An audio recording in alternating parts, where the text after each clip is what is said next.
Is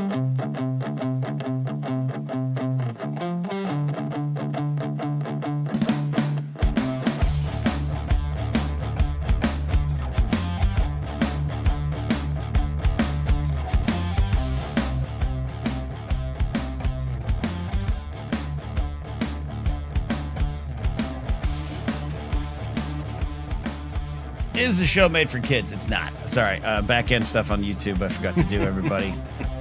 Show's not made for kids. No. The kids don't have takes about what's happening in Minnesota right now? They might. They should. Crazy. You all can leave super chats if you want. All right. The back end setup. Apologize. I apologize for that. You're good.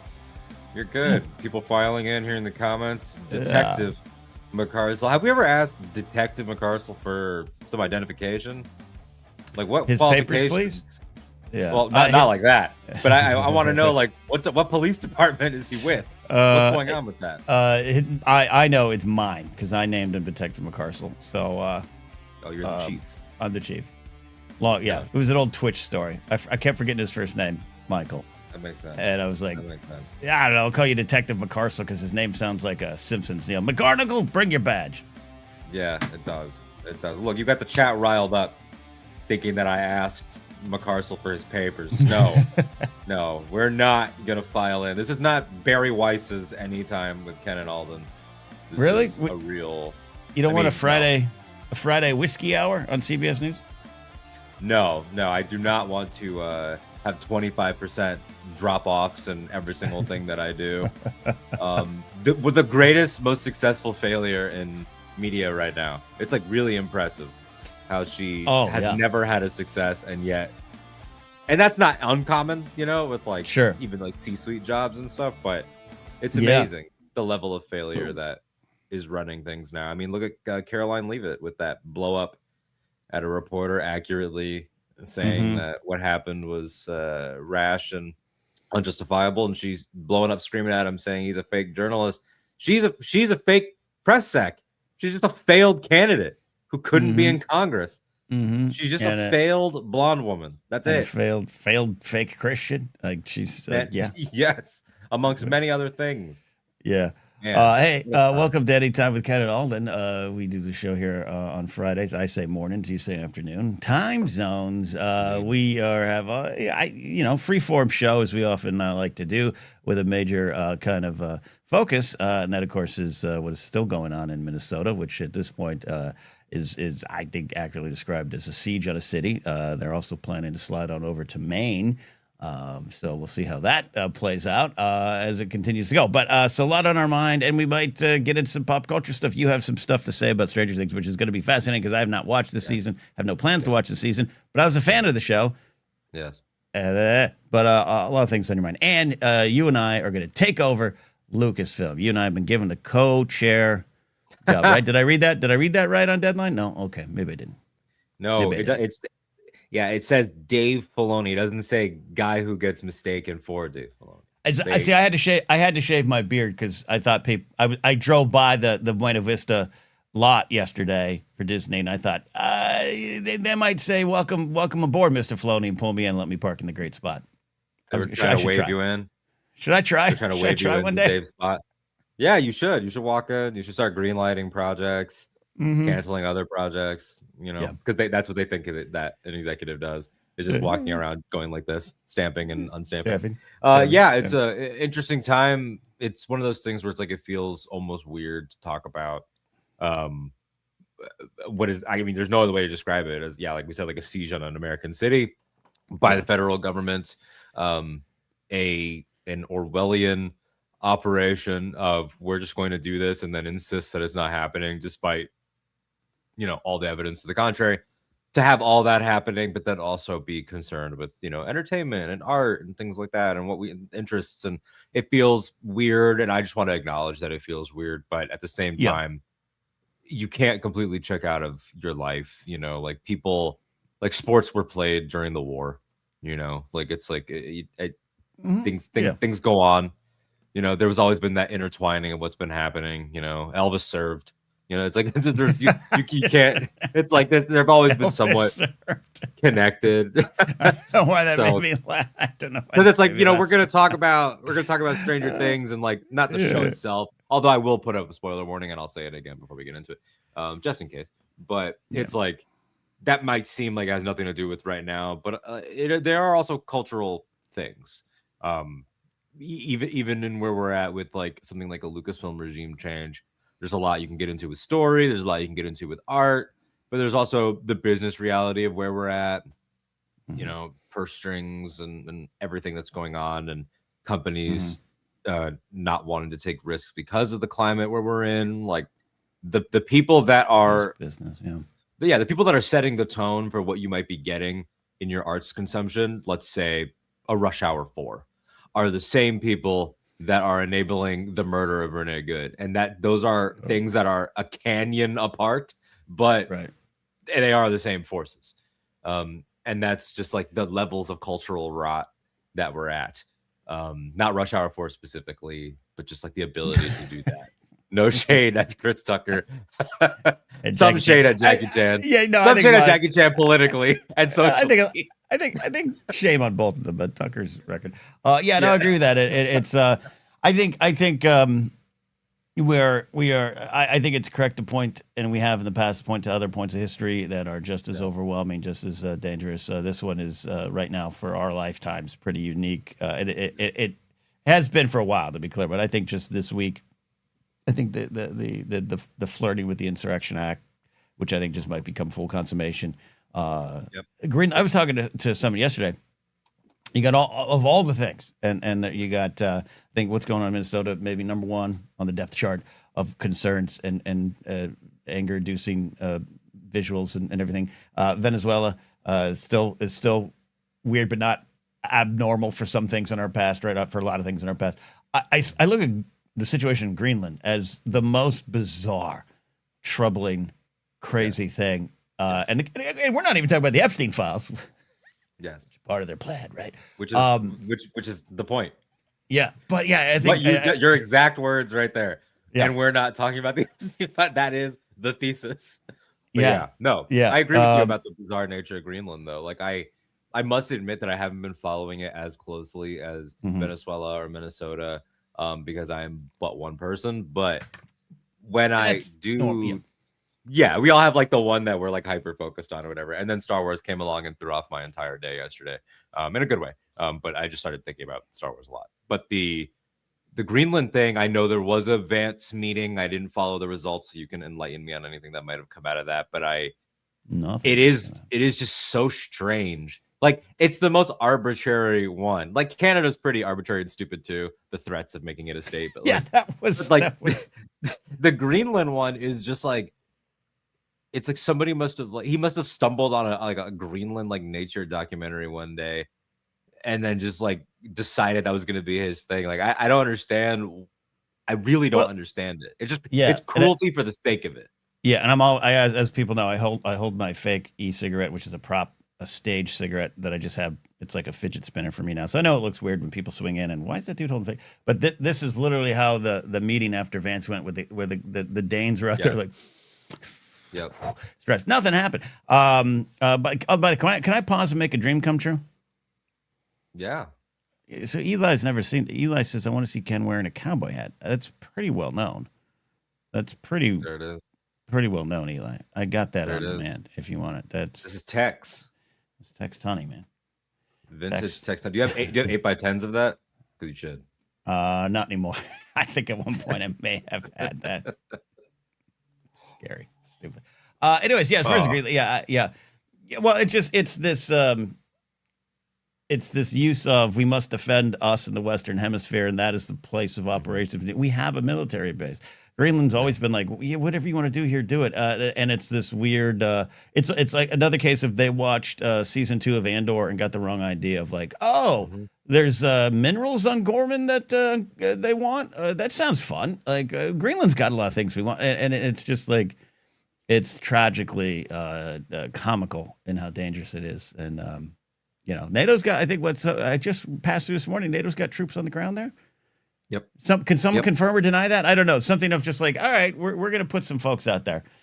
Yeah, I saw. Well, Come on yeah, by, Bucky. France did. I think Britain did. Like it's definitely it's evolving, and it's one of many situations that just makes your head scratch. I mean, like even Venezuela, like insane as what happened there was. Again, I must stress a coup, an American coup that nobody supported, that was illegal, that was not backed by Congress. Everything that we've already previously said on it, that many people have said on it, that was not done for the good of the people, et cetera, um, is now resulted in this like fake like handoff of the Nobel Peace Prize as like a gift.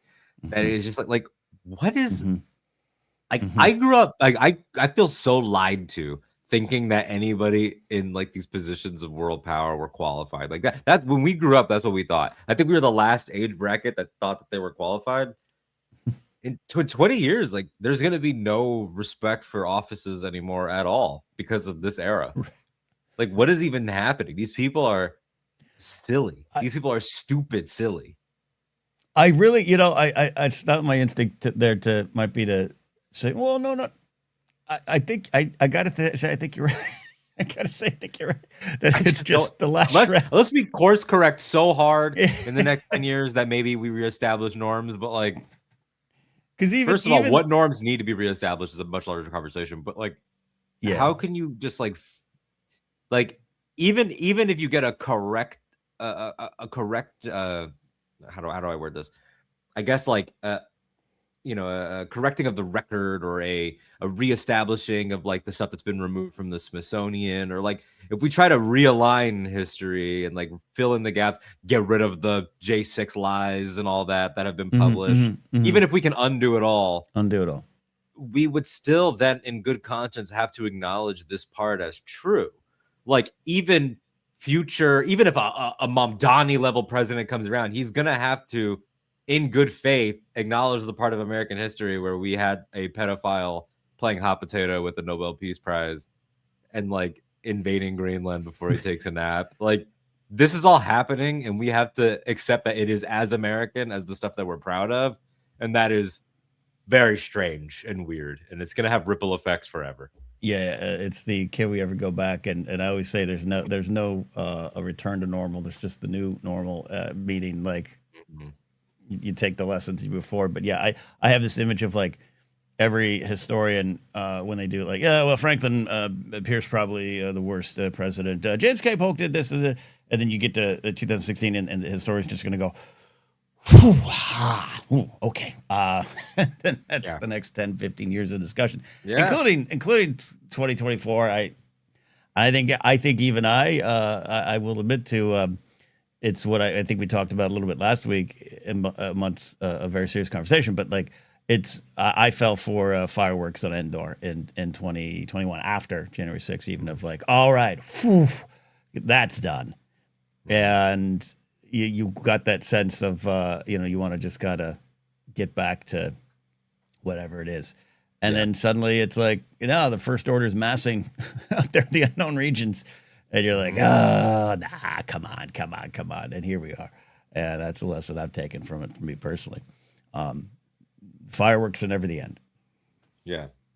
Yeah, it's odd because it's like I have a sympathy for the past versions of ourselves because it was a trauma response too, in some way, to want to say like, okay, cool, we're done, right? Like, we didn't address problems by barely getting by. That's not a win, but we were so desperate that I think we all sort of gaslit ourselves in that moment into thinking it was better than it was. But like I remember having conversations with people in my life talking about, okay, well, like he's gonna run again, but like surely losing is gonna weaken his whole like. We just thought that it was gonna take care of itself. I mean, obviously, so did Merrick Garland. Like, we could talk about that for hours of like letting it all just be like, well, decency prevailed, so therefore we don't have to punish. And it's that's we've always punished incorrectly in this country, going back to Reconstruction. Yeah, like, and I want to be clear. I'm talking even you making some excellent points there. I'm talking even beyond, and I think you'd agree, above Biden winning. I'm just like, Yes. everything. How I went to the grocery store was back to Yeah. normal. You know, okay, going to see less of those red hats, right? Like we're all going to shrink. Yeah. It was the whole, the thing, the norm, and that I know that speaks to the bigger picture of if we got a system that we are trying to live under that's wrong, regardless of who's up there or in conjunction with who's up there. You know, trivial. I bought a pack of instant oatmeal. You know, little maple brown sugar action to start my day there. I'll open it up today. There's now only 5 packets in there. It used to be 6. Now, maybe mine was an error, but I have 2 boxes. I'm going to find out if the other one has 5 packets. And it's just those things. It's like, we're here now. I'm now paying for more for 1 less packet of maple and brown sugar. I mean, it's a completely different area, but isn't that the story of streaming? Like, they have not actually like made you more shows or made you shows that look significantly better, or made you like, no, they've been delivering the same product, insisting that they're bleeding money, therefore we need just a little bit more than we can keep delivering for you. And then right on the heels of that came, all right, now let's give them tiers and have some of those tiers will have ads. But they didn't change the product. It's not like there was some like, well, Netflix is a lot better now, guys. Just pay for that premium and you're getting some incredible series. Incredible stuff. It's the same. Yeah. You are now, they're going to stretch you on everything. Everything is the metaphorical 5 in a box and what used to be 6 in a box. That's the American experience right now. That is it. This paying for a 6-piece and getting 5. There is state-sponsored murder in the streets. There is a family of 6 kids being flashbanged, and I've got 5 oatmeal packets, and that summarizes it all. You know, I'm joking, of course, but I agree with your earlier statement that it's all kind of intertwined. It's all there. And he opened up his oatmeal and saw that he had 5 packs. Good night and good luck. Good night and good luck. Get up and fight, everybody. Get mad as hell. By the way, the Broadway version of Good Night and Good Luck that ran last year with George Clooney is on Netflix now. And I'm really excited to watch it. Oh, okay. I will pay $5 more a month with ads for that then. Oh, yeah. There you go. Yeah, up to the $24.99. Dan, I was going to say Dan in the comments. Yeah, Food in My Beer, Dan, everybody check out, of course. We had Dan on the show a while back. We have to do so again, but Dan's always posting and makes a great point about this 2016 trend. I got a lot of complicated feelings about that. So do you. We talked about it off air, but I've got my photos ready to go, and I haven't pressed go. Yeah. So talk to me about it. Partially, it's what Dan's saying there about it's a reminder of the era, and it's like I think there's a lot of because we made it to 2026. Okay, I'm going to make a general sweeping statement. I don't. not everybody's going to feel this way. That's what we do here. It's general. I know it's general. This to me also feels like a trauma response, and what I mean by that is from 2016 or from 2017 to 2025. We all pretty much unanimously poo-pooed 2016. 2016 was always considered a joke, a bad year, the year it all went wrong. Like, yeah, there was good art in it, but that was, Harambe gets killed, Bowie dies, Prince dies, Carrie Fisher dies, Trump wins. Like, everybody was like, our generation was going into adulthood and paying bills for the first time. We lost our first election. Like, I have never, ever heard positive of 2016 until now at the 10-year. And what's interesting is that it doesn't have just this air of it's 10 years. Let's look back on when we were 10 years ago. There is nostalgia happening for a year that we previously, Brexit, great point, that we previously thought was so bad. And I can only conclude that it is a trauma response because we never imagined that 2026 would be this horrendous. But it is demonstrably worse, and we have watched in the same way that like Trumpian politics has benefited above all else, it has benefited George W. Bush's legacy in that Bush now is looked at with rose-colored glasses. I think like 2016 got bushed I think it is literally, we have been abused so badly that we're looking back on this boyfriend 2016, who was also shitty to us, as great. But it's like, I remember how bad it was, and people are, oh, 2016, like, and it, what an adventure it was. And it's like Dua Lipa is allowed to do that. She can play, because she's always been her. Like, yeah, there are certain people where it's like, yeah, you had a charmed existence even 10 years ago. But like, this is lunacy to me that people look back on this. Yeah. Great point. Crazy. Is that where I see the meme where she's just doing the hip dance, but it's like kind of all restrained and new, and then now you flash forward and she's like all over is that what you're talking about? Yeah. Okay. Yeah, that was like the beginning of her rise. But it's crazy because it's like, I was saying to you in text, and then I'll stop ranting. It is demonstrably worse in every single way. I defy anyone. Please, I'm looking for hope. Someone tell me how it's better now, and I'd love to know. But like, it's I think it's that's just how bad things are. It's bleak as hell. They're killing people in the streets, and so now we long for 2016. That year sucked. I actually I have a big general agreement with what you're saying there. I think on an individual basis, which again you said you were doing general. I've seen some of the posts and they've been sweet and warm, and there's been a look back and blah blah blah. Yeah. I think that exists, and that would exist any year that you personally look back upon. I do think the big picture. I think there is that sense, which could speak to, hey, we didn't know how good we had it. We got to fight for that kind of stuff. I don't even know if that makes sense, but you know what I mean? Like there's that, but I didn't. So I have the pictures chosen. I went through 2016, and I'll do that every now and then. I have, like a lot of folks, 12,000 photos on my phone because, our whole lives are in there.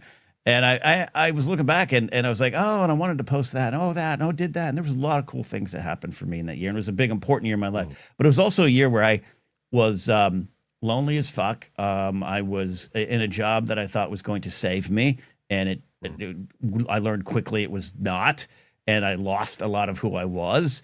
Confidence I'm still trying to find, and I almost, to your point, was just like, I don't know if I want to post a lot of this. And then I'll say this bluntly, because I was at the time I was surrounded and worked with a lot of wonderful, talented people, but I worked with a lot of wonderfully talented, vivacious, attractive women. And I was like, I'm going to post a bunch of photos of them. I was like, am I just lonely and I'm trying to get attention here?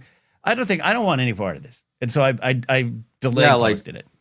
I've had that thought too, where it's like, am I looking back on a time where I was happier and had more friends, or like you start to worry about, like, you start to second guess your own motivation for it, but then you start to wonder like how it comes off, which you shouldn't worry about what people think, and like all those platitudes. But but it's just but you know what I mean? Like but you know what I mean? Like when I bring up the specific women that I worked with and everything, like I don't talk to them anymore. And so I had this like, and I was just like, am I just trying to, because I'm lonely now, am I trying to like connect? Am I just, is this a post truly about my growth from 2016 to now? And it's like, is it performative? Because it's almost, is it performative? Like, yes. If you were still in touch with all those friends, women or otherwise, but like using them as an example, if you were still hanging with them, and let's say you had a picture with them now, like that'd be one thing, because then it's like, oh, look at us then, look at us now. But like they, like I don't know. Like that was part of my whole thing too, where it's like most of my 2016 pictures are with people that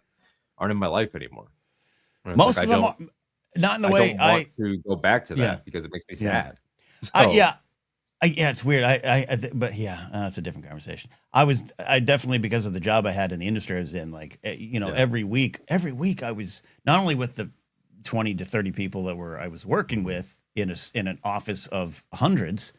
We had Screen Junkies here, Clever here, Smosh here. You were surrounded by energy and people, and that was nice. But like every week I had 10 to 15 friends coming into work to hang out with me on shows. And a lot of them aren't friends. A lot of them I don't talk to. A lot of them I don't want to talk to. But a lot of them I miss, and we just don't. And so I felt even more isolated looking at these photos, and it made the whole reality. Anyways, I don't know. We have bigger things to talk about. But I hear you. It affected me. It affected me in a way that I think you're close to the mark on. It's true, man. I feel so many of the things that you're saying, and we don't need to get into the specifics of what or who we were talking about, but one of the things we talked about in terms of 2016 is you sent me a picture, and I said, you know what that picture makes me think? It makes me think like that person's job doesn't even exist anymore. Like those opportunities don't even exist anymore. Like what you're talking about with the energy and like these neighboring offices, these neighboring brands, these collaborations, like, oh, the guys from that channel are here today, or we're going over to their studio today, we're doing this. Like those, all of those jobs are gone. And they were willingly destroyed too, I will add, which is also part of the anger. It's not like there was some, like, yes, money was pulled and things changed, like that's undeniable. Rent, there are things that are undeniable, but like this right before the pandemic broke out attitude of like, oh well, either deep fake's going to be the thing, or this is going to be the thing, or this is going to be the thing, or crypto is going to be the thing, or whatever, and the just like a needless chaos of just upending something that had legs, because then in the chaos of everything that collapsed, in terms of what you guys were doing, and then my age group, we kind of came in like right on the heels, and I was in terrestrial radio, so it was like I kind of we were in the orbiting the same world, but like I never did what you did specifically, and but I could have, and we saw sort of like what was happening from the outside, and then in the chaos of the pandemic that came right after, people kept that stuff going, but it became, every comic has a podcast. It became everyone has to have a Instagram Reels clips version podcast. And I don't see why it had to be the way it was, where you all didn't just become that. And it really was because it was just put out to pasture for no good reason at all. We gave it away in the same way that we were talking about you're having a trouble with an appliance in your house that you need to get repaired. And I was like, these things used to be built better. They just used to be built better. And honestly, things used to be run better, to tie the two together.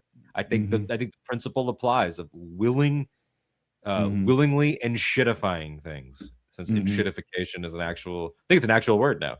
I'm pretty sure that I'm sure it will be dictionaries. And that's being followed around. Yeah, no, not to make it just about our photos, because other people have happy memories. Addie got her PhD in 2016, so that was a great year, and I'd love to see that post. That's sick. Addie, what is your actual PhD in? Can you type it out? She's a professor of smart things. Oh, smart. Look at her username. Smart things. Smart thingology. Come on. I see. Smart. Yeah. Okay. Yeah. Got it. Ken Bloom raises an interesting point too that I don't disagree with. I guess I just like, so I can't pull up the comments, Ken, so you're gonna have to pull it up if you want. But we've got to fix that. I know it's a pain in the ass. Only Ken has the keys right now. Because StreamYard has gone under a little enshittification. You notice we're not delayed today, everybody, because Alden is not an admin on the account, and that seems to be the thing that fixed it. Plume says, I can't look at any quote social media trend that asks you to post photos from a certain number of years ago without viewing it suspiciously as malicious data farming. Terminally online, folks. It's possible. Yeah. And I don't disagree with the point. The reason I wanted to bring it up was, and this is kind of just like underlining the depressing Blade Runner ass reality that we're approaching. It's that I read Ken's point and I immediately shrugged, and not shrugging off Plume, of course not, but just shrugging off like, yeah, I grew up with them scanning me, whatever. Like the second that I grew up as a kindergartner of the Patriot Act. So it's kind of like I will participate in a trend because I'm like, they already have everything they need. Like we are the most documented people that ever lived. I had a MySpace when I was in like 5th grade. Like it's like it just there's no undoing what's been done. In 2014, I was at a wedding, and the dinner the night before, talking to the bride, who at the time was very, very, very, very high up in running political campaigns in California for Democrats. But we were just talking, and this is 2014, Ken. So I was just like, hey, I'm a registered independent. She's like, no, you're not. We have all your information. I know I could find out what you grocery shopped at last week, and I know you're not a registered independent. I know which way you lean based on, and at this point, what do I do? So I agree with you. I fall prey every once in a while. I'll get one of those phone games, right? Because I'm like, I want to chase a rabbit around with an apple or something for points or whatever, and then it's like it's all to get you. Sound like my grandfather. It's Kenny. It's they get you, Kenny. He was right. You, Kenny. My grandfather passed away in his mid-90s. I've told the story of who he is before. Had to flee Russia post World War because of Stalin. Soviet Union, not Russia, I should say. He had most of his money under his mattress, like that kind of shit, which is you hear a lot of for that generation. But when he passed away, it was like, what's his earnings? Well, we got to lift up the mattress. Here it is. Yeah. Okay. And maybe he was right. I bet Ken Plume's got a 10G spot underneath his mattress right now. If Ken Plume is actually like super rich, but it's all in cash, and especially like different kinds of cash would make it even funnier to me. Like he's got, I bet Ken Plume's got Swiss francs. I bet he's got a $30,000 safety savings that he doesn't like touching. I bet he's smart like that. That's what I think. I'm going to tell you a story right now, and I can't say the names of the person because I don't know if he would be comfortable with that. But there is somebody in our friend group. It's not Scotty, but it's in that friend group. There's somebody in our friend group who received one day a check as a gift from a family member for $25,000 for no reason whatsoever. Just a gift. And he texted us in a group chat saying, "Wow, guys, something weirdly good just happened." And then he says, "My aunt came by and gave me a check for $25,000." And I wish I could express to you in words the complicated feeling that arose in the chat of being so happy for him, but also being like, why him and not us? Like it was Lord of the Flies in so many ways. Like it was fascinating. We were all like, that's amazing. But then there was like, this fucking guy, like it made us turn. It brought out an ugly side. And what made it worse is that he showed restraint that none of us could have ever shown. I don't think he has spent a cent of it. Shortly after that, he was like, we were talking about a Star Wars book that was coming out, and he said, I haven't bought it yet. I'm waiting for a copy to show up at my local library. Mind you, I mean, this is great. $25,000. This is great of extra pocket cash. It was just fascinating. It made us want to die. I love that. There is a movie. It's from 2014, written by a big radio personality in my hometown who I eventually became friends with, named David Congleton. And he, very inspiring story, like at 50, finally got his first script produced into a movie. It's a movie starring Kaylee Cuoco, Chris Klein, called Authors Anonymous. Not the original title. The studio producers changed it. But and it's all about, it's a writer's group that meets every week. And then one week someone gets a book deal. And how the writers group gets torn apart. All that stuff. And there's been a lot of stories. Like there was that improv sketch one about SNL, basically. Movie. Yeah. There's that. It is. I get it. Last month for the first time. Don't think twice for Big Leo. Don't think twice. May we all be blessed by miracle checks, which can happen. About halfway through here, we always go where we want to go here. I know you got some Stranger Things there still to get to, but I know we have our big head topic of MAGA versus Minnesota, and it's only gotten worse. It's gone far beyond, ICE agents, going after immigrants, and that's, let's be clear, it's been that for a while. But I think even in the last 3-4 days, it's now, this as advertised, this is now a private army going out there trying to force things into raise it up in the Insurrection Act. If that, I was trying to read up on even, all right, so they do that. What happened? Like, I don't fully understand it all yet. I'll admit to that. Yeah. But where's your head with that? Alden? Because it hasn't been tested in our era, and does it even matter? Do precedents even matter? They'll just, because it's like, they'll invoke it and it'll mean what they want it to mean. We've proven that is the case with, like the war powers, resolution didn't go through because of Hawley and them being fucking punks, but like Trump was preparing for it and was like, I don't care. He was preemptively saying, I don't care about the War Powers Resolution, even if it goes through. Like, it's like, so the Insurrection Act will mean whatever. It'll mean Tim Walz gets dragged out of the governor's mansion in handcuffs, if that's what they want it to mean. Right. And we need to be like prepared for that. So like how I feel is that I feel very like this was the inevitable conclusion of an illegitimate agency that has lost all credibility, that is not beholden to the law, that is not some institution that has existed, you know, as people love to point out, for less time than Shrek. It is a very young agency that, and so is DHS. DHS hasn't even been around that long. So it's just and they were given the powers that they have by this illegitimate felon in office, who is given the powers to do that by a court which one could argue is also illegitimate, depending on how you feel about one Brett Kavanaugh and about what went down with certain seats, and including a seat that should have been someone else's, that being Garland. Like, these are all systems that should not be, and yet they are. Right. And the best that we can muster from the Democratic side is a mayor like Fry, who, had a great iconic moment, but has already lost every bit of that steam by then going on the news and being like, I told him to get the fuck out, but I don't support abolishing ICE. And it's like, right. He had murdered someone. Yeah.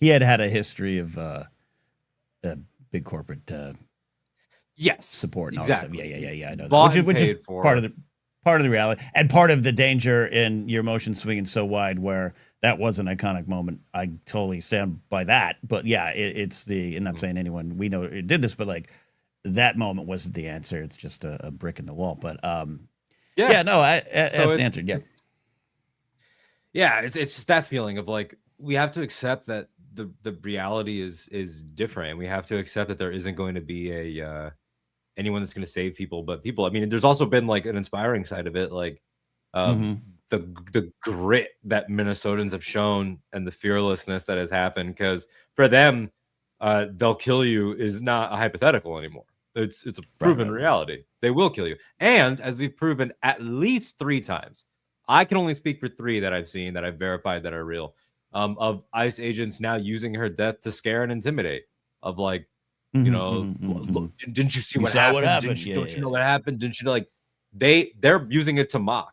They think it's fine. They also backed up the white nationalist who was saying, we already killed one of you and everything. And I know that he's a whole new story in and of himself, but like, there is not going to be hero cops. So we need to start accepting, like, the time of like, they'll hand in their badge and they'll see that what they're doing is wrong. Like, it's not going to happen. So it's just like, we need to be ready for that. I mean, like, they're different issues, but they're connected in that, like, Mark Kelly said something as simple as, you don't have to follow illegal orders, and the federal government is going after him for saying it while the crackdown in Minnesota is happening. Not that ICE agents are military, that is important to note, but they are funded like they are, and they have power and weaponry as if they were. So we have to accept that, like, stuff that sounds like 1800s shit is here now, of like the federal government is invading the state. So I think that is where I'm in a little bit of a dizzy headspace, combined with Greenland. Again, I think the whole Venezuela situation is situation is a very polite word. As Cersei Lannister would say, what a very nice way to put it. But as I said before, even though I think it's abnormal, it's also very normal, and you can easily point to other points. I think this is one of those push towards World War III moments, but it also just seems so like, well, I was alive. Like I told you, I was a preteen when Noriega got taken out. Like, this seems normal to me. Even though again, understand what I'm saying. It's not necessarily, but potential insurrection act, not just even being joked about, but like Scott Jennings now lying, as he always does, misrepresenting Walz's statement. See, he's trying to secede, insurrection act time, all that kind of, and the push towards it, combined with Greenland, puts me in this like, this isn't going to be that weird thing you read about from 200 years ago. Yeah. And again, I'm not surprised at any of that. I don't want anyone to think I'm surprised by this. I'm just like, there is always that last percent of, at least in my brain, of, hey, it'll all work out. And I don't just mean in politics, but like even some of the stuff I'm facing in my own life of where I'm going to live and all that kind of stuff. It's like, I don't know, that it always works out, right? Like, and I just kind of seeing that stuff, and maybe this is not me calling for it, but like, it's like maybe does this a collective slap in the face that wakes up folks, that pulls in, like I was telling you, I think even more off air, pulls in the folks that have spent most of their life just not connected or caring, because it all just seems like politics. And those people exist. There's people that have turned away, and I'm always clear about that. There's the people that we know see things and kind of go this way. But there's some folks who just they're 25 years behind on. They're like stuck in Carson jokes of hey, Nixon said this, Bush said this. It's all just wallpaper to them. And I'm always about how do you reach them? And I'm just wondering, is any point of it starting to feel different to them? I don't know, because I was in my home. Final thought. I was in my hometown this weekend, and I text you. None of this is there. It's not on anyone's minds, and I mean that completely insulated. Completely insulated, and I mean that not in the sense of you're choosing to turn away, because again, there's a large percentage of people that's the problem. But there's this like birds are chirping, and they have no clue this is going on. And that's a real scare to me. Yeah, I mean, it's a whole spectrum from denying reality, which enables the people like Vance and Caroline Leavitt and all those scumbags. But then there's that spectrum includes the people you're talking about that are insulated. It includes the people that know there's bad, but they love to say like, I don't really do politics. And like, there's all these different versions of it that have to be woken up to the moment. And is this going to be the thing? I don't know. And then what do you do? And then what do you do? A million things were going to be the thing, and we keep having a hope that one eventually will be. But it's Sorry. We're not delayed, are we? No, you're good. No, that's an excellent point, and I'm just thinking aloud on a podcast, which is dangerous. There has been, as I think is correct, it should have been over for Trump the moment when, and insert 2000 blanks, right? 2000, that moment should have ended it, and we know it hasn't. Yeah. So I'm not like hopeful. I'm just saying, as things start to get a little bit more like, wait, we're taking Greenland? First of all, where the hell is Greenland? And what do we do? Like, I don't know. And I'm not saying this in like, there's a silver lining. I'm just thinking aloud about the dizziness of this last week. Yeah, it's dizzying is a good word for it, because it just sort of puts you in that place of having to realize, I guess sort of the common theme of everything that we're saying is that we have to accept that not only is it not normal anymore, but we have to accept that the quote unquote new normal is like definition TBD. Like we are flying blind.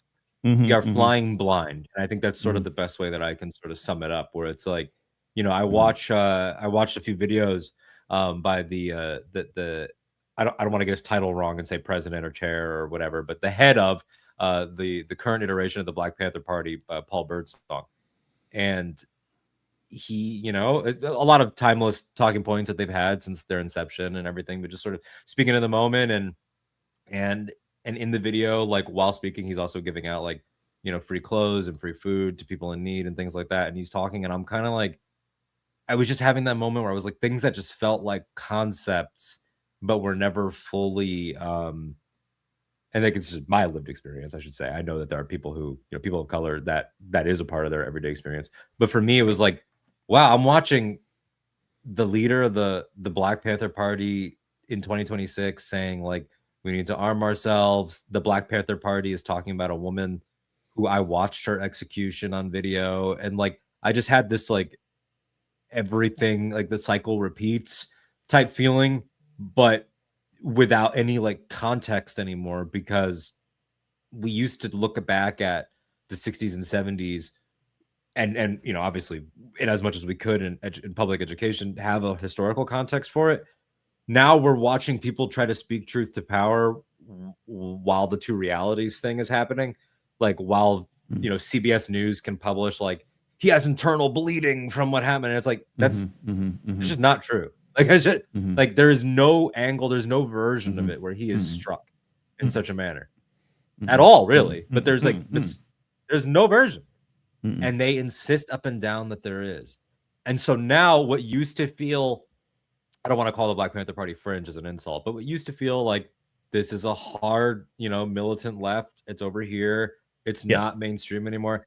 Now I'm kind of like, they've never sounded more reasonable in my lifetime, and more necessary, and that's not just with them, but like across the board. Like you go, and it's not even just an American problem, because the rise in fascism is everywhere. I mean, you go over to the UK, and they're still going on with this nonsense bullshit trial for Kneecap, just for speaking out on behalf of Palestine.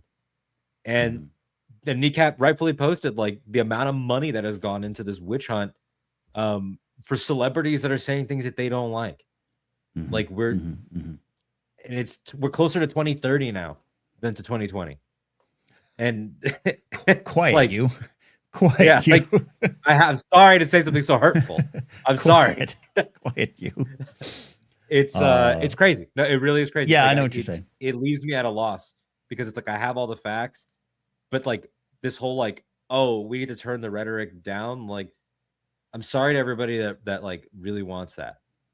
You gotta accept that it's not happening. The rhetoric is only going up. It's just how do we respond to it? Because the people that are saying turn the rhetoric down are in league with Nazis, sometimes literally, like here in Florida. So yeah. And sometimes I think in some positions of power, even like a Walz, it's almost a liability. Like, yeah, I put the please hold the hand railing sign up. If you don't and fall, I think that's some of that. Yeah. But yeah, no, but I also agree with you. It's no, well said on all of it. Yeah, it's I'm trying to make sense of it, and just trying to wonder if things spin out so abnormally, will that work? I don't know, because even up till now, like, the people in my life who are aware of Minnesota, absolutely see, it's that look at the video and see, you see one thing, I see another. They're seeing something else, because it's just normal to them. This is just normal, the comply or die. But and I keep trying to say, I could write a report on that incident that would absolve that agent. I absolutely could, based on what I've seen. Meaning that's why you got to speak to it in that way, to try to point out what was actually done wrong and why it was murder. And there's been a lot of what you're saying too. I mean, like, in the same way you have your experiences and people in that world, I've seen a lot of like anonymous law enforcement sources said, or officers we spoke to said, or Matt Damon gave an interview where Matt Damon was like, officers and people in law enforcement that I know all agreed like that was just egregious, and like there's been a lot of that too. Will there be any formalized statement or action or response? No, but they circle. That's one of the reasons I kind of left the ranks, so to speak, of my friends and everything. The George Floyd example. I did not know any of my law enforcement or fire department friends, and I put fire in there because they do different things, but they're sometimes the same people. Not one of them thought that was right. Yeah. But 3 days later, when the protests start, they were more like, but that's more wrong. And that's the norm. That's when I talk about the norms, right? So what's going on in Minnesota? I think there's a lot of folks that are just like, it was the four kids at Kent State. They were the problem. Which and that's what you said about norms is really important there, because that's an American capitalistic norm. Like that's like, because what you're speaking to is if you go back to George Floyd, wow, how dare they burn that place? It's like nobody in good faith is arguing on behalf of arson. So it's like, relax, first of all. And it's like they always want to take an alarmist position, like people like, it's the same thing as like criticizing what happened in Venezuela. People are like, well, so you like Maduro? It's like, all right, hold your horses. Like what we're saying is that you are inherently placing more value on property than on this black man's life. That's what it is. Yeah. And that's an American idea. they smashed some windows. And it's like, yeah, but why are they mad? Why do you care so much about the window? Replacing the window is creating a job. If you want to if you really want to talk about it. So helping the economy. Those agitators that went up to Minnesota, which again, a lot of them were out of city agitators in George Floyd situation. I don't mean like paid. I'm just saying like there's a lot of that happens. Boop says the protesting is the only thing going on here that's constitutional. Yeah, and that's kind of the spirit. And I won't say too much about it, but like that's why I think I had a lot of anger last week over the framing of I don't want to downplay what happened with Renee Good and her wife. They were out there protecting their community, documenting, agitating, talking back to, and maybe even accidentally or not in the way of them. And all of that was legal. All of that is allowed, and they got killed for it. Yeah. So don't just be like, this could, they dropped the kids off of school and they were killed. That you're dropping off. To me, you're glossing over what they actually did, which was constitutionally protected, and that didn't matter to these fucks. And I want to speak to that truth because we all could, because it truly could all be us out there. Could truly be, if it comes with this amount of energy to your town, meaning the siege, like where are you going to be? And I'm not just talking about Burbank, they pop up here. I'm talking about like what we're seeing, and not that you shouldn't be. There's a Burbank group that monitors and posts things. Every city's got that.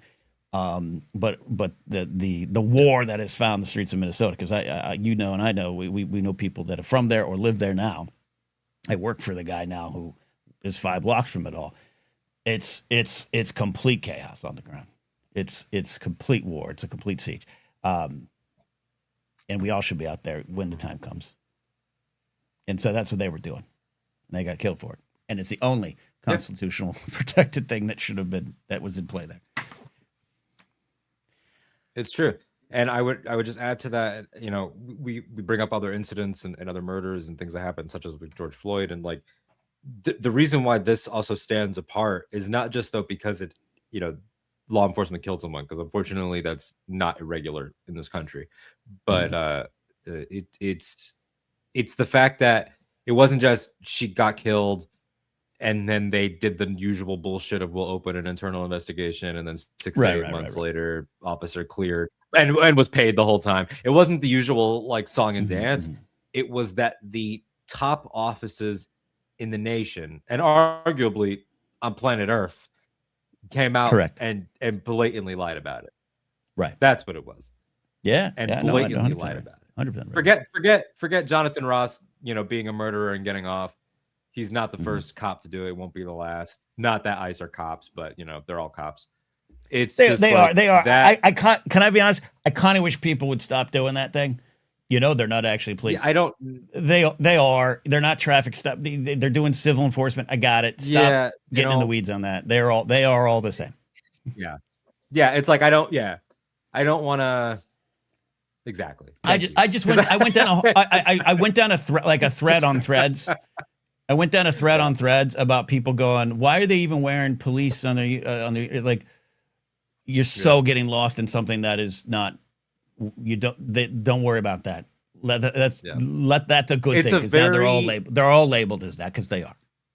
It's a very Chuck Schumer-y thing to do, right? Like, we wrote a letter saying that they can't have police on the bulletproof vests anymore because they're not police.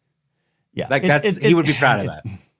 Yeah, it's just sorry. I'm gonna get lost in the rant. I want to get to your stranger thing, but it's like I hear they're not local cops and they can't do traffic enforcement. Correct, but you can justify anything to keep your mansion. My friend was a LA Unified School Police officer, which is a police.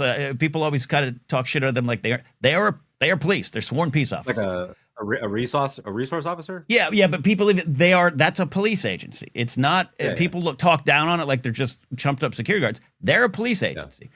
And my friend actually got disciplined and eventually left them because he was pulling people over too far from the school, and he was just hyperactive and like he likes to get involved, but he was like, I'm keeping my school safe, I'm not saying I agree with the logic, but he's like, but they're like, no, you got to go back. So like, but all the tickets he gave were legal. You know what I mean? Like, to be like, oh, you're just a school police officer is not correct. And so when I saw some talking heads going down that path of, they can't even pull you over. Yeah. Correct. They're not going to pull you over for going 25 unless, or going 50 into 25, unless they can justify on paper that 50 into 25 impeded their duties. Then they might be able to take action. And all I'm saying that is just to be better, just the conversation needs to have better understanding of the other side in those actions.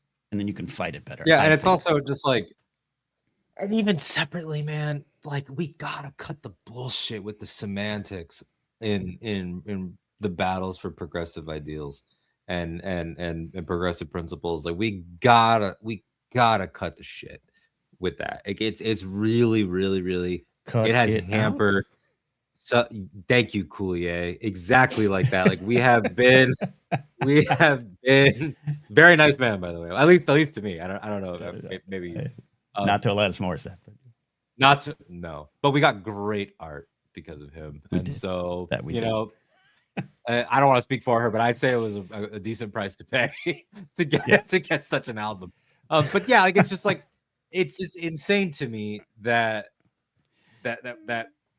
people think that. I thought this would die off, as we came back from the pandemic, but it didn't. Like, it's just ridiculous. Like, the way that some people, well, we need to have a conversation about whether or not we should be calling them. It does not matter.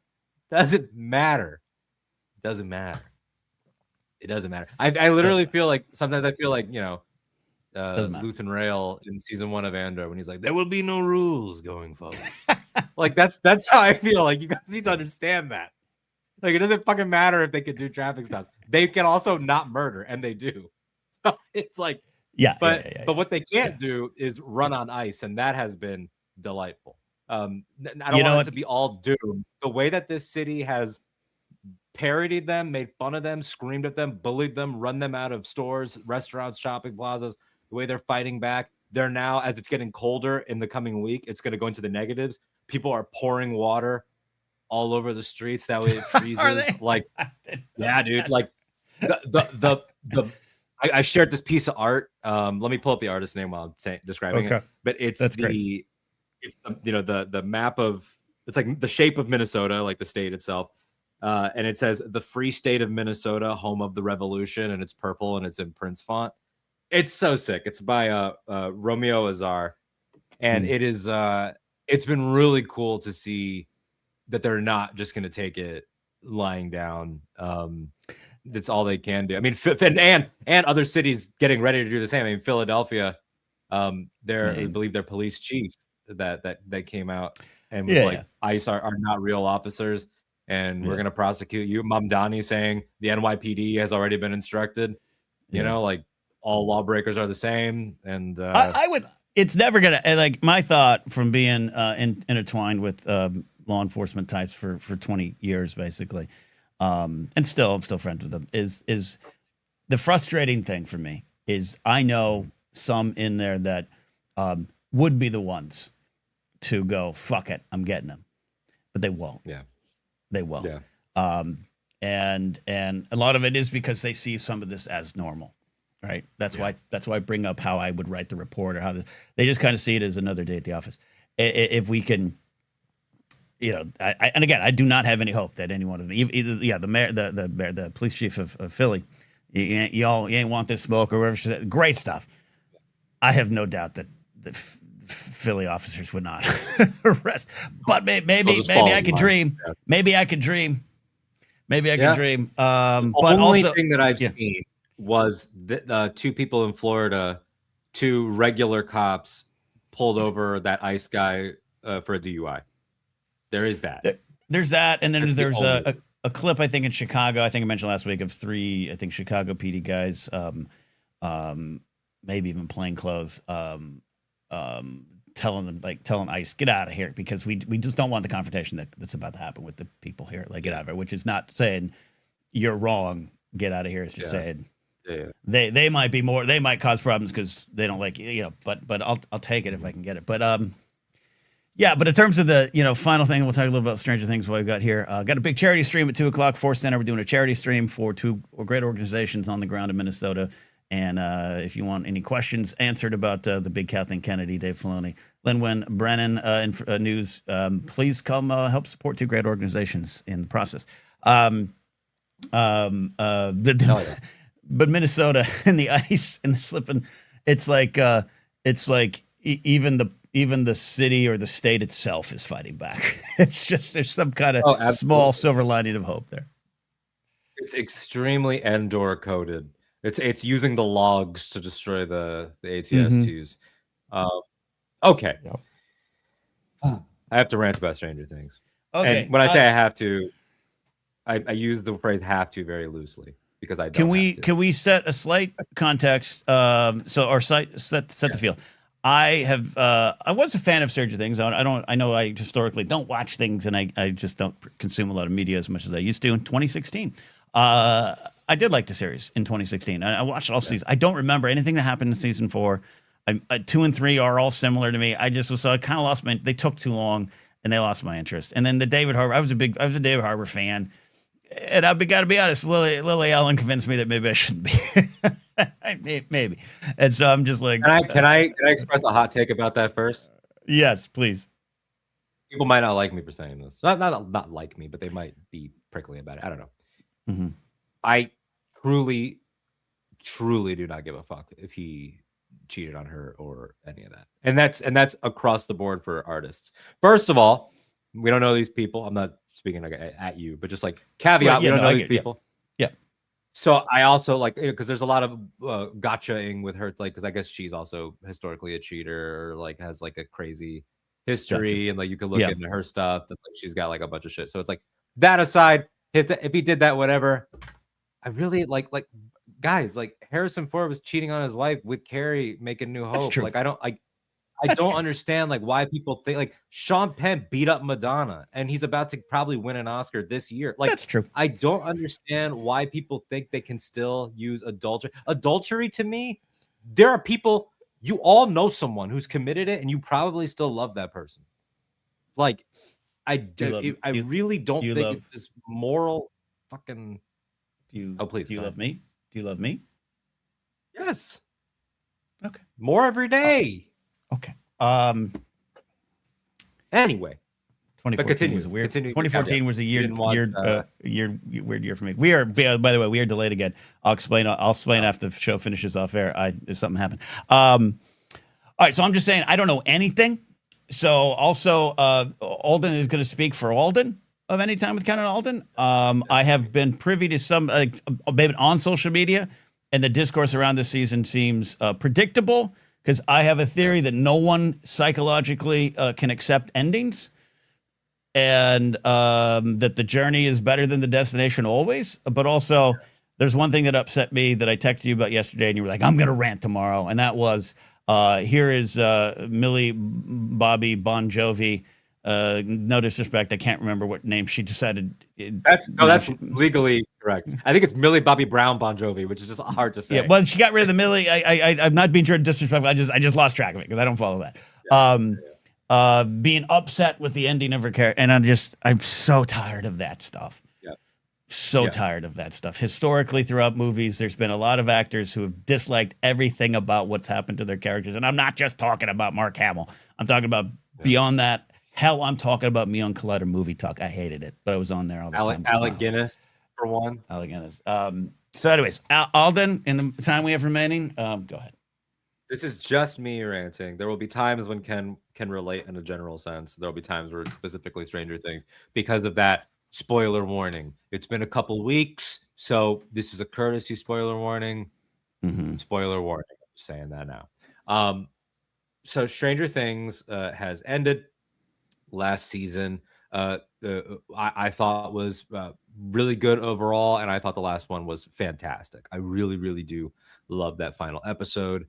I think that it is damning that it is getting a Game of Thrones season 8 Rise of Skywalker type reaction, considering I don't even think it's even in the same ballpark of like controversial or divisive in its choices.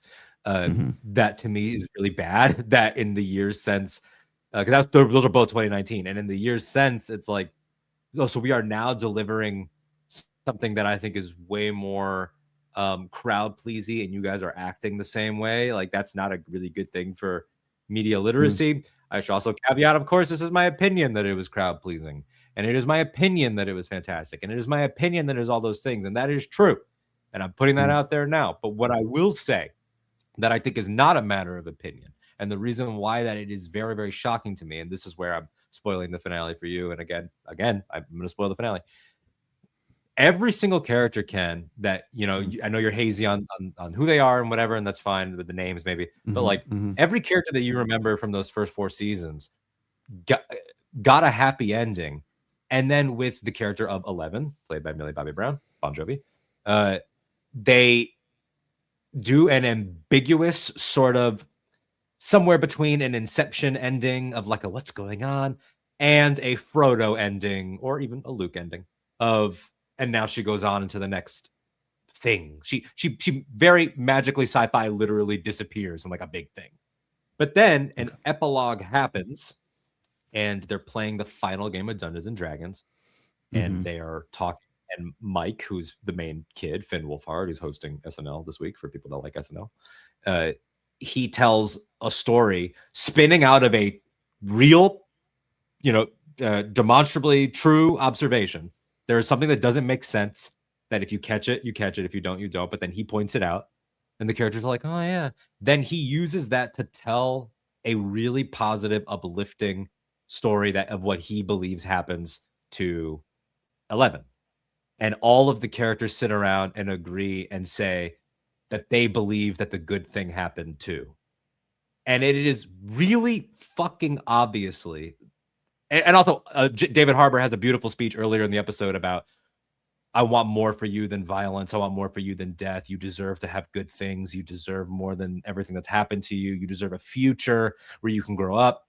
And then the show does a little bit of mystery, but then comes out at the end with this scene that's like, hey, believe in good things. Like, we wouldn't really leave you hanging that way. And I have seen discourse that acts like they shot this girl in the back of the head. It is like the Ben Solo thing times 10. It is really strange. I have seen people that I think are intelligent people go online and say, I can't believe the Duffer Brothers said that like victims like 11 just get tossed aside and they don't get happy endings, and she's gone and she's dead and she doesn't get to see her friends anymore. And I am like, the show did a whole 40-minute epilogue giving you its take on what it thinks happens to her, and then empowers you to come up with your own. Like Mike, the character, as all the characters say that they believe that good things can happen.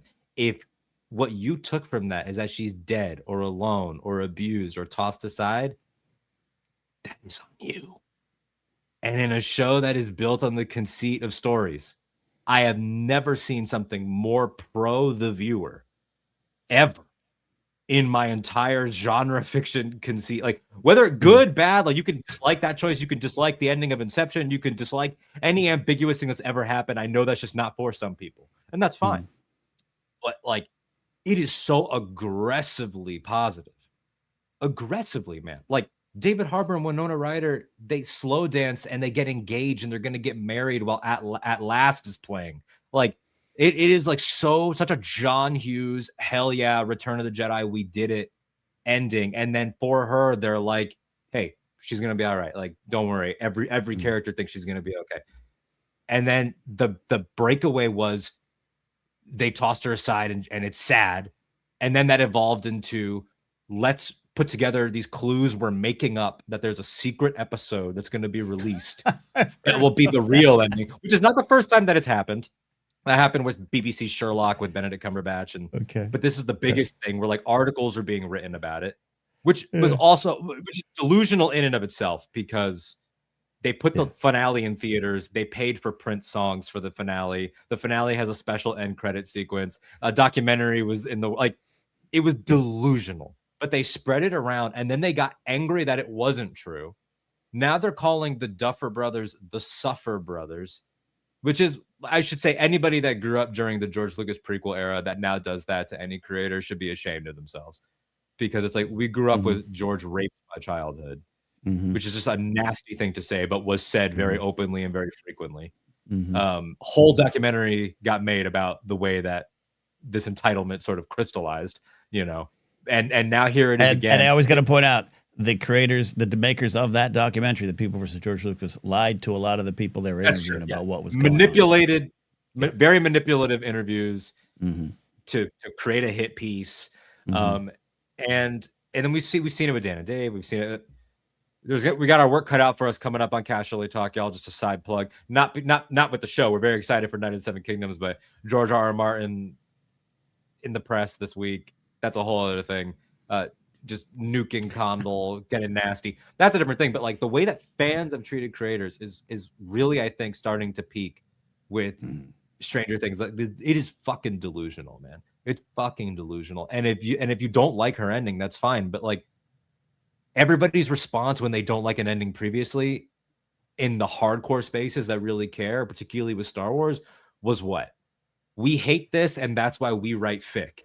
That's why we tell our own stories. That's why we get to decide what's canon. That's why, okay, now Stranger Things comes along and agrees with you and says, yeah, you're right. It is hard to wrap up these stories. And she did get to make a big dramatic choice like Frodo and go, but like, hey, all of our characters think the good thing happened. What do you think? And you're mad at that? You're mad at getting to participate? That's what you wanted. You can't be so fucking entitled that you want to participate all the time in everything and claim ownership over shit that you didn't fucking create. And then get mad when they give you that option because they're too lazy to write answers. It's like, you guys are in adversarial, toxic relationships with the people who make art that you claim to like. And it is why the media illiteracy problem is so fucking prevalent.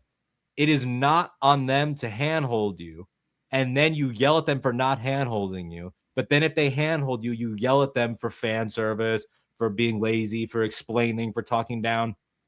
Stop thinking that this is like ordering a steak. It's not. You don't get a say. And they were gracious enough to try to give you one. And then we tie in with what you brought up of, let's freeze frame Emilia Clarke with her, you know, very signature expressive eyebrows. Let's freeze frame her. This is proof that she hates it. This is proof that Millie Bobby Brown hates it. This is proof that Daisy Ridley hates it. Curious how it's always freeze framing young women, but that's a side point. It is laughable and also not fucking true, because then the documentary comes out. It's a 2-hour, like, Lucasfilm level in-depth doc. Like, you're watching them make practical sets with the molds. Like, it's a really in-depth thing. And Millie Bobby Brown and them are crying at the final script reading, loving their ending. She's talking about growing up, about how the show made her feel less alone. She's saying all this loving shit. And what are they focused on in the doc? The fact that allegedly there are 2 ChatGPT tabs open on the Duffer Brothers computer at one point in the footage. Most of it's blurred, but I guess that's what the logo looks like. I genuinely didn't fact check that, but people are saying, oh, 2 of those tabs are ChatGPT. That's why the ending is bad, because they use AI to write it. You don't know that.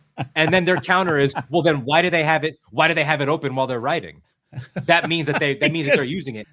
I'll tell you why. But wait. I'll tell you why. Wait. Yeah, go ahead. Before you add that, then the documentary filmmaker comes out and says, yeah, I mean, like, they probably just have it open for quick research, like a lot of people do, fact checking and whatever. And even then, even if you're like so hard line that you're like, even that is unacceptable, which on days I might be, it is ridiculous to say that correlation and causation are the same, because just because that tab is open so they use it to write the scripts, motherfucker, you guys are saying this on meta platforms. You're saying this on Instagram. You're saying this on Facebook. You're saying it on Elon's X, all of which have AI built in. Should I accuse you of using AI to write your shitty takes just because you could have? You're a button press away too. So we're just going to say that now when we don't like things, that it had to have been AI? That's the new, they use Reddit to write Rise of Skywalker. No, just because you didn't fucking like it, there isn't some larger reason why you didn't like it. It just didn't work for you. The universe is not working against you. You're just an idiot. Anyway, rant complete for now. This is the beginning. I agree. I actually now might want to watch the final. I just might skip to the final episode. Bring up Plume's new comment. Not because I'm trying to fight with Plume, but I just want to add this too. Yeah. About the Duffers. This too, like the Duffers did him no favors. Like everyone wants to run with this whole like they started production on this finale without a finished script for 8, and that's like the narrative. Like that's the chosen narrative of the doc is like throughout the doc you're watching them also put together 8, and like I also need people to understand that's how TV was made forever. TV was made forever, shooting while also writing the rest of the season. They're making the pit that way right now. Stranger Things is making multiple movie-length productions. The final set of the finale is a July to November build.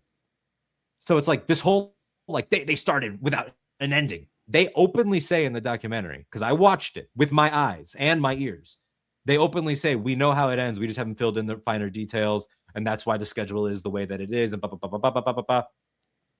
and then the takes are, they didn't even have an ending when they started. It's the same thing that happens with, oh, they didn't have a plan for the sequels. And then you watch the Skywalker Legacy documentary and Adam Driver is laying out the arc that was explained to him and how it fits in with his performance of having hope now. And like, people have no understanding. I'm not saying this about Plume, obviously. He actually has a much deeper understanding of the process than most human beings. But it's like laughable to be like, we got him with that. That's like, most of you can't even like make a doctor's appointment. Like, I don't even understand like what you're talking about. It is so laughably stupid and frustrating. Anyway, I'm back. Go ahead. I couldn't change the name on my water and power account this morning. Yeah, I don't know. The ChatGPT thing is the smallest of the points, but I heard a little bit of that. I think it would greatly disappoint a lot of folks that I'd say 90% of the people in this town use AI while they're writing for research and questions, and people at a high award-winning level. And I'm not endorsing it. I just sometimes there's this great big pearl clutching, and for good reasons, about AI and the use of it and who's using it and the grok of it all.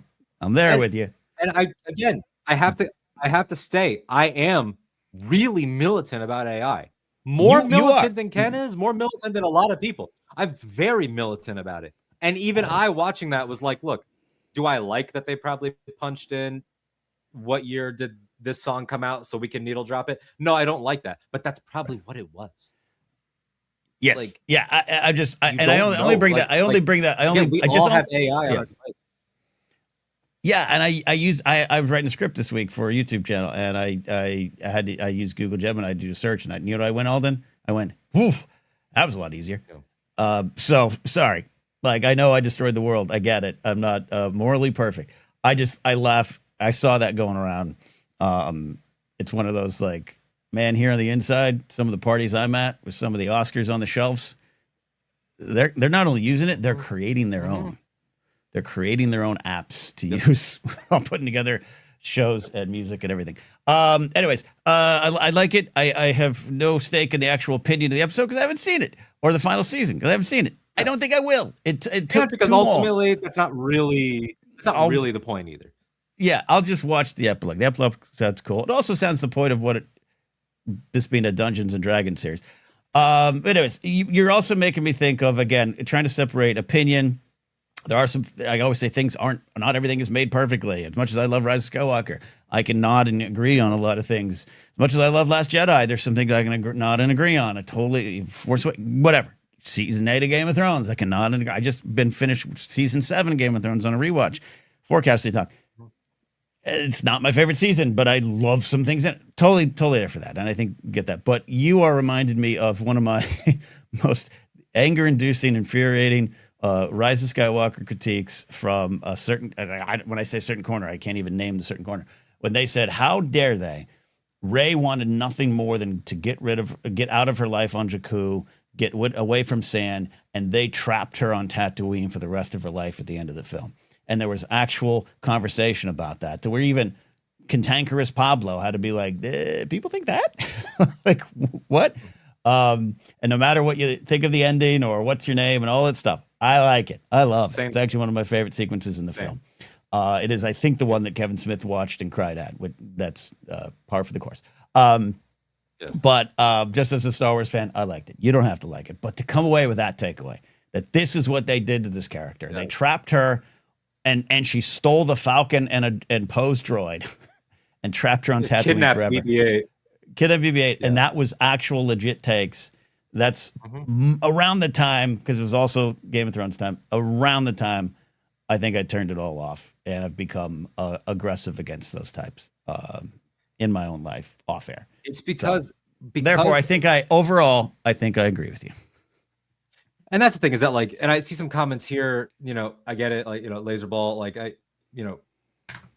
also just, like, want to, it's not even really the quality of the finale, because if you don't like the finale, you don't like it, whatever, that's fine, man. There are people that have never liked any episode of anything. There are people that like shit that I hate. Like, there are people that think Friends I liked like, at least two seasons of Barney Miller. I like 2 seasons of Barney Miller. I never watched Barney Miller. I don't even know what Barney Miller is. Because you're not nearly 50. Because you're not nearly 50. But it's like, even the quality is separate. It's like, there has to be an honest conversation that has no definitive answer, but it needs to be an ongoing amorphous blob of a talk that we always have as arts consumers, which is, yes, opinions are subjective, but when is your opinion completely unfounded? As I've said before, it is possible to receive a D or an F in English class, even when a lot of that is analytical and you can find different angles to success. But, like, if you're watching Rise of Skywalker and your takeaway of the ending that you didn't like it for XYZ reasons that are in the story or in your own personal viewing, hell yeah, that's good for you. You're a Star Wars fan. I'm happy to talk about it. If your takeaway is that she's stranded there forever, you quite literally can't back that up. And that is now no longer a matter of opinion. You're just wrong. Like, you're just wrong. It would be like watching the ending of Titanic and saying that Rose died and Jack lived. Like, you're just fucking wrong. That's not what happened. And this Stranger Things one is like that, where if you want to say that you think, I think she's dead, I think he's just sad and depressed, or, like, feel free. That's not the show's opinion. That's not what they shot. That's not what they put on screen. That's not what any of the characters believe. It's not what it's saying. It doesn't tonally match up with what's happening. Again, you don't gotta like any of that. But there comes a point where, like, the freedom of subjectivity becomes, we'll just say anything. Like that, it's like you don't read a piece of classic literature and make up an interpretation. Like, we arrived at these things, you know, and we treat pop art, I think, the same way. And I think that's also part of the problem, is that we don't treat pop art the same way because it's lesser. I think in people's minds, lesser, quote, big air quotes. We act dumber about it, but it's like, no, I'm with Del Toro. Like, when he was on the panel for the Lucas Museum, and he said that popular art is like rock and roll, and in the same way that classical music was enshrined, rock and roll must also be enshrined. And I feel that way, where it's like, there's no difference in the way that I analyze The Great Gatsby than there is I analyze the last episode of Stranger Things, because they were both made by people just trying to tell them the stories. And I've been saying that for a long time. I think fandoms create this attitude of, like, well, no, they work for us. And it's like, I'm sorry, they fucking don't. They don't. Yeah, I agree. Death of the author, interpreting things as death of the author, there's room there. But made to order, you got to stop. Yeah, I agree with that fully. No, agree with it fully. Yeah, agree with it fully. It's been part of, and in terms of what you're talking about, pop art, that's been one of my things I've been banging on here for a long time. Of pop culture is culture, and I was part of the last major generations, maybe including older millennials, who were told to put that up on the shelves. You're done. It's kid stuff. It's done, and you can't take any lessons from it, and it was never serious, and all that stuff. And I've been fighting against that for a long time, as has Joseph Scrimshaw, you, others.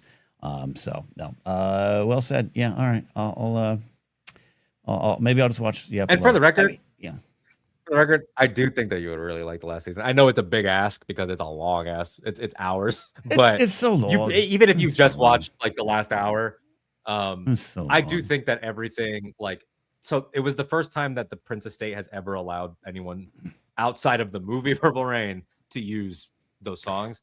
And they used Cream? And it is. They. Sorry. No, sorry, I misunderstood the joke. I went to Cream the band, and I was like, where did he hear that? I was like, where did he hear that there was Cream in it? No. They did not use Cream. Cream, the Prince song that was part of my sexual awakening in junior high. Dude, Jared says I still need to watch DS9. Sorry, I cannot stress enough. Yeah, go ahead. Oh, no. I want you to finish what you were going to say about DS9. We're delayed. We are 100% delayed again. This is hilarious. Not Creed, Maddie. Cream. The Prince song Cream was part of my sexual awakening in junior high. I will not be watching DS9. I cannot stress enough how much, anytime I even think about that series, I start to fall asleep. Star Trek is so boring. Sorry, Jared. I don't care how much money you gave me. He's never doing it. Yeah, no, the epilogue goes, well, the back half goes Purple Rain into Landslide into Heroes. And it is just like, bam, bam, bam. Just like, I wish I could swim like a dolphin. Like dolphins can swim. Rest in peace, David Bowie. 10 years gone. 10 years gone. There we go. All right. I got a charity stream to prepare for. We went to a lot of spots today. Thank you for following us on that journey. Mostly serious, important, and some just related to Prince and the song Cream. We will be back next week. I got a big show locally. If you're locally, you want to come out, I'll have some late night fun. I'll be hosting a great show at the Improv, Hollywood Improv, 9:45 p.m. start Friday night. Great people on the show, including Erica Rhodes, who's a great comic. You've probably seen her out there. She's the one that went viral on a news morning show lately, making the two hosts literally pee themselves with laughter. JonBenet Ramsey bit? Yeah. That's her? Great. That's Erica Rhodes. Yeah, Erica's great. So locally, check that out. Hang out, Force Center, 2 o'clock here, my time. Excuse me, indigestion hit me. 2 o'clock, big charity stream. Come on out, support us here, Force Center. Yeah, good stuff. Thank you, everybody, for listening to our rantings today about all things serious, not serious. Ken Plume says, I need to watch Babylon 5. When did that become a thing? That's not like a thing like Ken. Babylon 5? You're making up things. Just go hang out at junior highs and watch. That's good for you. Just go to junior highs and watch like stage productions of Willy Wonka and the Chocolate Factory if you're going to watch Babylon 5. Like, what are we doing here? What are we doing here? Dang. All right. What a burn. What a burn that was. Yeah. Watch Sequest. Why don't you watch Sequest? Come on. Water. Get out of here. We'll see you. Be nicer than I am to Babylon 5. We'll see you next time here on Anytime with Ken Alden. Bye.